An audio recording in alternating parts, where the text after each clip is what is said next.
क्या एक सच्चा राजा तब भी न्यायपूर्ण और निष्पक्ष रह सकता है जब उसका अपना सम्मान दांव पर लगा हो?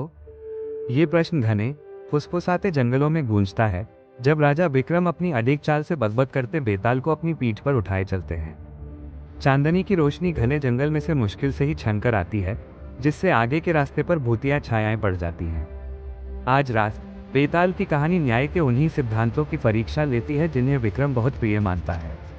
एक दूर के राज्य में एक सम्राट था जो न केवल अपनी विजयों के लिए बल्कि अपने उदार शासन के लिए भी प्रसिद्ध था। बेताल ने अपनी बात शुरू की। उसकी आवाज में शरारत और गंभीरता का मिश्रण था।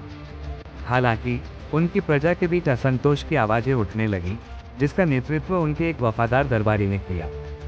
इस दरबारी ने सम्राट की खुलेआम आलोचना करनी शुरू कर दी और उन पर गरीबों की उपेक्षा करने और अमीरों का पक्ष लेने का आरोप लगाया।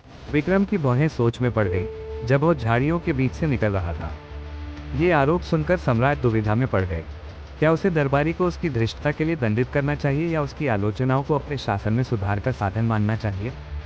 कहानी आगे बढ़ती है जब बेताल बताता है कि दरबारी का साहस दिन प्रतिदिन बढ़ता जा रहा है तथा उसकी बातें कई लोगों के कानों तक पहुंच रही हैं।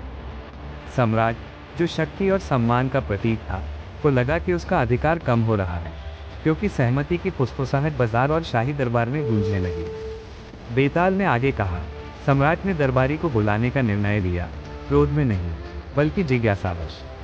एक सार्वजनिक अदालत में उन्होंने दरबारी से अपनी शिकायतें विस्तार से बताने को कहा तथा वादा किया कि उनकी इस पक्षपातिता के लिए उन्हें कोई प्रतिशोध नहीं मिलेगा। विक्रम ध्यानपूर्वक सुन रहा था। बेताल का भार और कहानी का बोझ दोनों उस पर भारी पड़ रहे थे। दरबारी ने वापटुता से बात की तथा आम लोगों के कष्टों, दरबारियों की भव्य जीवन शैली तथा बदलते समय के प्रति सम्राट की उदासीनता का वर्णन किया। दरबारी के शब्दों और उनमें निहित निर्विवाद सत्य से प्रभावित होकर सम्राट ने क्रोध और दंड के स्थान पर आत्मचिंतन और सुधार का मार्ग चुना।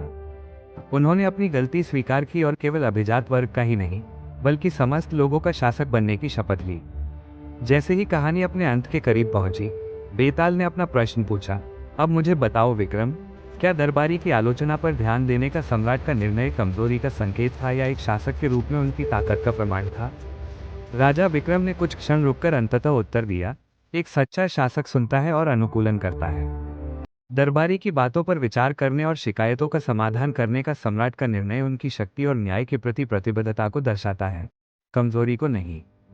उत्तर से प्रसन्न होकर बेताल मुस्कुराया, लेकिन जैसे ही वे उस प्राचीन बरगद के पेड़ के पास पहुंचे, जो उनकी यात्रा का अंत था, वह हवा में गायब हो गया और विक्रम को अपने विचारों और कहानी के सार के साथ अकेला छोड़ दिया। लेकिन ये तो बस शुरुआत है। बेताल की आवाज़ हवा में धीमी सी गूंजी। अगले एपिसोड, सौंदर्य का रहस्य, में हम उस सौंदर्य के रहस्य का पता लगाएंगे जो सामान्य से परे है और धारणा की मूल धारणा को चुनौती देता है। विक्रम के चारों ओर रात शांत होती जा रही थी। अगली कहानी की प्रत्याशा पत्तों पर ओस की बूंदों की तरह जम रही थी। व्हाट सीक्रेट्स वुड, सौंदर्य का रहस्य, अनवेल।